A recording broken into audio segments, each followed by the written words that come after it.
Welcome to my channel and another new mini travel blog. তো last কিছুদিন ধরে আমার চ্যানেলে আমি কোনো ভিডিও আপলোড করতে পারিনি due to my health condition. তো আজকে অনেক দিন পর একটা ভিডিও আপলোড করছি আর আজকে চলে এসেছি একটা মেলায়। তো মেলাটা কোথায় হচ্ছে, মেলার পুরো ডিটেলস কী কী পাওয়া যায় পুরোটাই কিন্তু এই ভিডিওতে রয়েছে, তার জন্য কিন্তু পুরো ভিডিওটা দেখতে হবে স্কিপ না করে। আর একদম ভিডিওটা যদি ভালো লাগে অবশ্যই একটা লাইক কমেন্ট আর নতুন হলে কিন্তু চ্যানেলটাকে সাবস্ক্রাইব করো। তো সবার আগে বলি যে মেলাটা এখানে দাঁড়িয়ে আছে এটা কিন্তু চাকদাতেই হচ্ছে, আর এটা কিন্তু লোকনাথ পুজো উপলক্ষে একটা বিরাট মেলা আয়োজন করা হয়েছিল, সেই মেলাতেই কিন্তু আমরা এসেছি সবাই। তো এই হচ্ছে মেলার এন্ট্রান্স। তো দেখো এখান থেকে মেলায় আমরা যাচ্ছি আর দুধারে কিন্তু সারি সারি দোকান। আর মেলা মানেই তো হচ্ছে জিলেপি গজা, এগুলো ছাড়া তো মেলা হবেই না। আর এই মেলাটা হচ্ছে KBM এর প্রতাপ সংঘের মাঠে। তো কদিন আগেই তো গেছে লোকনাথ পুজো, তো সেই লোকনাথ পুজো উপলক্ষে কিন্তু 19 জ্যৈষ্ঠ থেকে প্রতি বছর এই মাঠটায় মেলা হয়। আর মেলাটা মোটামুটি 19 জ্যৈষ্ঠ থেকে পরবর্তী 7 দিন পর্যন্ত চলে, 7 থেকে 8 দিন। আর মেলায় কিন্তু প্রচুর দোকান থাকে, অনেক জিনিসপত্র থাকে, রাইডিংস, বাচ্চাদের অনেক খেলনা, মানে ঘরোয়া জিনিসপত্র, ঘর সাজানোর জিনিসপত্র, অনেক কিছু। এখনও কিন্তু মেলাটা 1-2 দিন আছে, চাইলে কিন্তু তোমরা মেলাটায় এখনও আসতে পারো। তো দেখো এই মানে মেলা বলতে তো জানোই মোটামুটি কত কিছু পাওয়া যায়। আর এই মেলাটা এত বড় যে এখানে আমি তো মনে করি ইচ অ্যান্ড এভরিথিং মনে হয় এখানে আসলে তোমরা পেয়ে যাবে। সে খেলার বল বলো বা বাচ্চাদের খেলনা বলো, আর কানের দুলের কালেকশন তো এই মেলায় ভীষণই ভালো।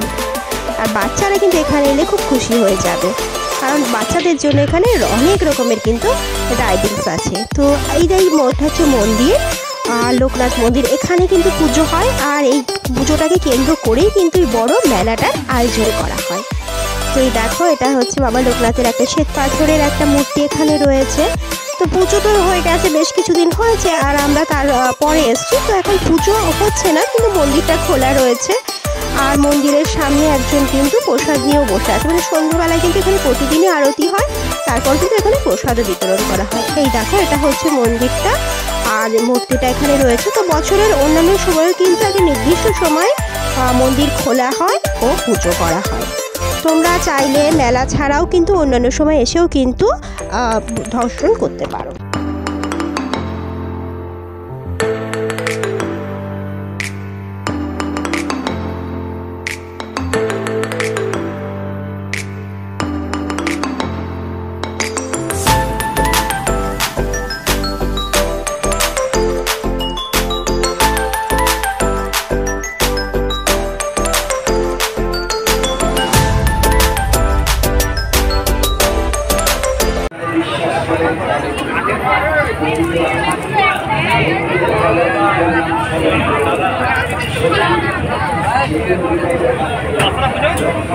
যেমনটা বলেছিলাম মেলায় সবকিছুই পাওয়া যাচ্ছিল। তো এই বড় দোকানটাই হচ্ছে পুজোর যে সামগ্রীগুলো যা যা প্রয়োজন সব কিন্তু এই দোকানটার মধ্যে পাওয়া যাচ্ছিল।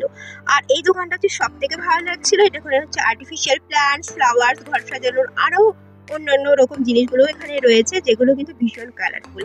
আর খেলনার দোকান তো এখানে অনেকগুলো ছিল। দেখো বাচ্চাটা খেলনা নিতে যাচ্ছে আর মা ওকে টেনে রাখছে।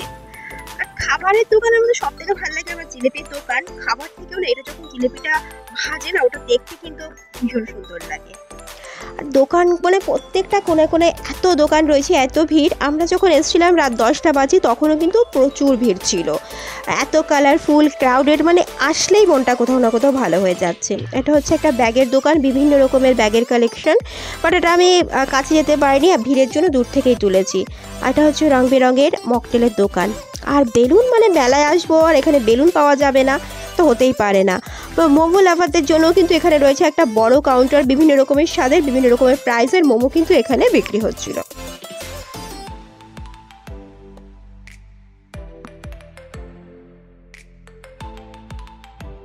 এটা হচ্ছে আইসক্রিমের দোকান। তো ওখানে কিন্তু কয়েকটা আইসক্রিমের দোকান আছে, কম দামি বেশি দামি। তো মেলার ভেতরের দিকেও যেমন দোকান আছে, তেমন মেলার বাইরের দিকটা, তো এটা হচ্ছে মেলার বাইরের দিক।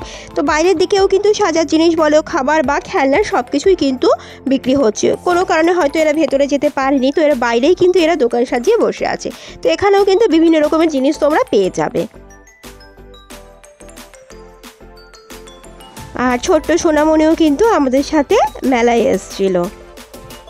আর এখানে দেখো এসেনশিয়াল কমোডিটিসের জিনিসগুলোও পাওয়া যাচ্ছে, চিনে মাটির বা কাচের কাপ প্লেট সেট বলো বা ডিনার সেট সব কিছু কিন্তু মেলাতে আসলে একদম সব পেয়ে যাবে।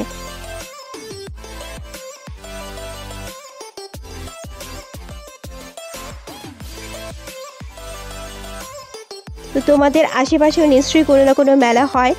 আমি একবার রিকোয়েস্ট করবো পারলে কোনো মেলা থেকে ঘুরে আসো। সত্যি কথা বলতেই যে আমাদের দৈনন্দিন জীবনে যে স্ট্রেস থাকে বা আমরা হাঁপিয়ে উঠি না, তার থেকে মেলা কিন্তু আমাদের একটা রিলিফ দেয়। আর সত্যি বলতে মেলায় যারা দোকান খুলে বসে থাকে তারা তো ধরো আমাদের অপেক্ষাতেই থাকে যে আমরা কখন যাব, মেলার জিনিসপত্র কিনবো, ওদেরও বেচা কেনা ভালো হবে। তো আজকের ব্লগটা যদি ভালো লাগে অবশ্যই একটা লাইক করো, কমেন্ট করো, নতুন হলে কিন্তু চ্যানেলটাকে সাবস্ক্রাইব করে রেখেও পরবর্তী ব্লগ আসার জন্য। সুস্থ থেকো, ভালো থেকো, টাটা।